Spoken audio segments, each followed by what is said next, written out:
Black owned. It's about business, our culture, creating legacies. See us, hear us, support the movement. We are Black owned. I'm mystifying of Black owned reporting. We started Black owned reporting in the midst of COVID. The COVID epidemic not only affected small businesses, but the economy as well. We wanted to show businesses that we still care. The videos on this channel focus on small business entrepreneurs and their accomplishments. So I'm here with Georgina, the CEO of JD Body Treats. So I'm gonna have you start off with yourself, introducing yourself to the people. I'm Georgina Jantasek, the CEO and founder of JD Body Treats, a skincare brand centered on self-care, self-love, and just treating yourself to something special. So where did JD Body Treats really get started? So back in 2017, 18, my two sons had eczema, and I kept taking them to the doctors. Nothing was working. So I just randomly started making stuff at home. And I wanted to start a business for a long time. I went to school for business. I started interning when I was like 14 at different companies, and I really decided, owning my own business was for me. I just had so many ideas and so many creative things I did. I didn't know exactly where to start, and not one thing I did seemed fit for starting a business. So when I started making the body butters, they started working on my kids, and then my doctors were like, this stuff is really cool, it's working. I started giving some of it to my friends, like, oh, you have this skin problem? All right, sure, let me try and whip something up. Then I started making stuff for myself, and then I thought about it. I'm like, this is something I get to be creative with, but when I don't feel creative, it's the same recipes and formulas, so maybe I could start a business with this without running out of passion for it, because it's like, all right, I don't feel like creating. I already have something written down where I just follow and repeat the recipe.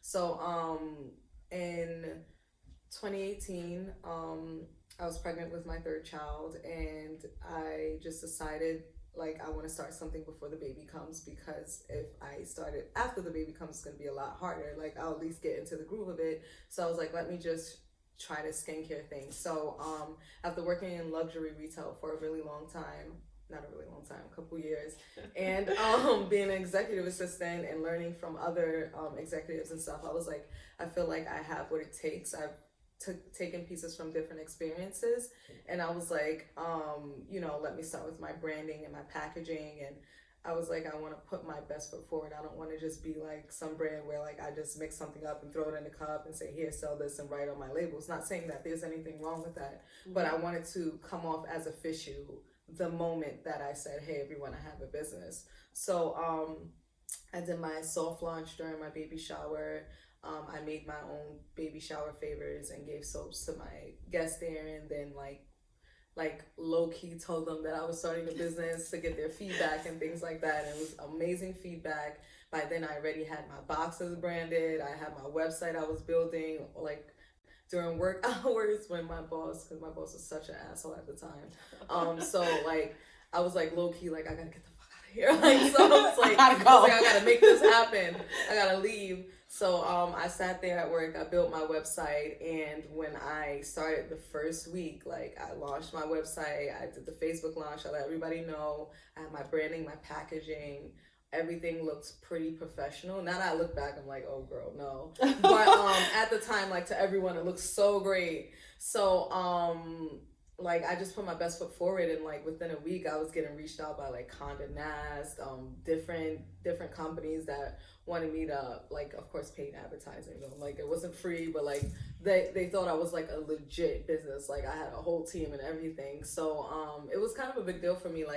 I started it just to see what I could do. It wasn't on some let me scale, let me make a lot of money, let me sell XYZ amount of products. I just was let me see what I could do. So it was more of a passion project.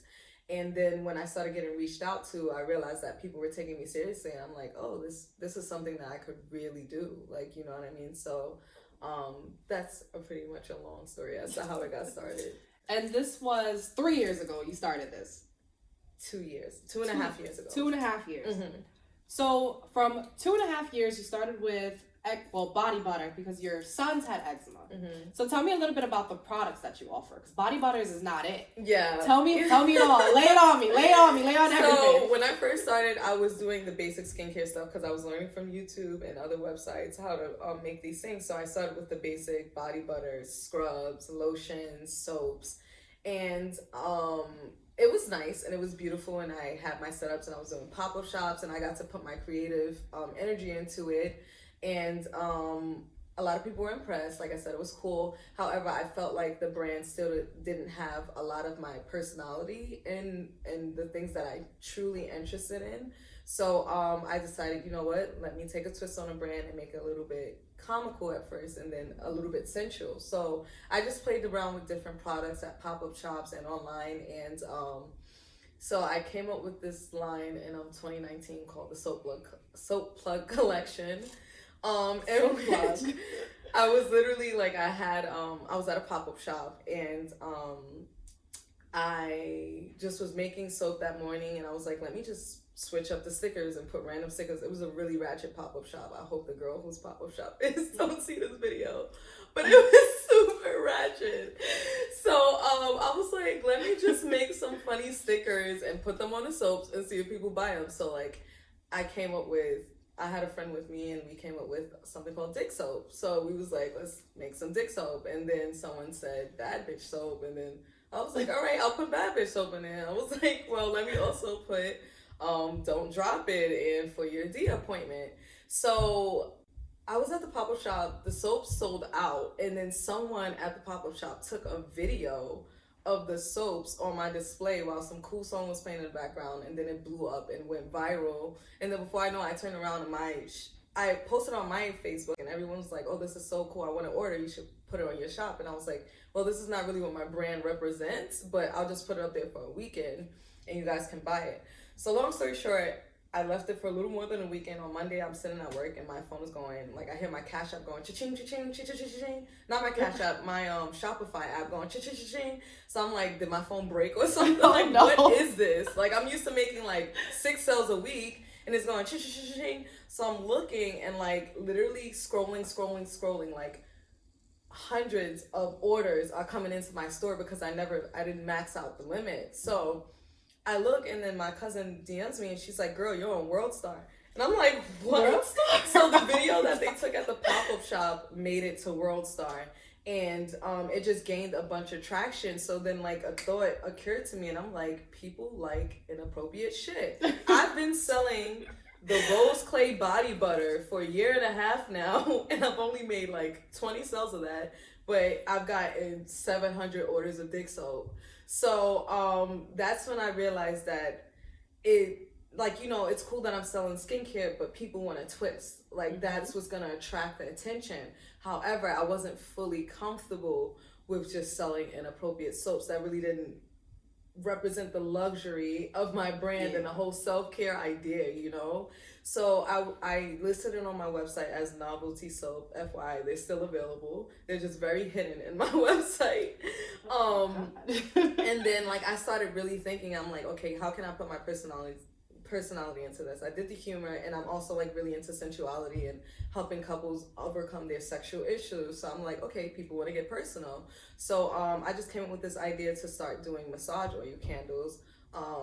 So I came up with this massage oil candle called like 40 Shades of Choke, which was inspired by the Ari Lennox song, which that's actually a celebrity that I absolutely love. The song 40 Shades of Choke, which is like about like passion and intensity and stuff like that. So I just looked up different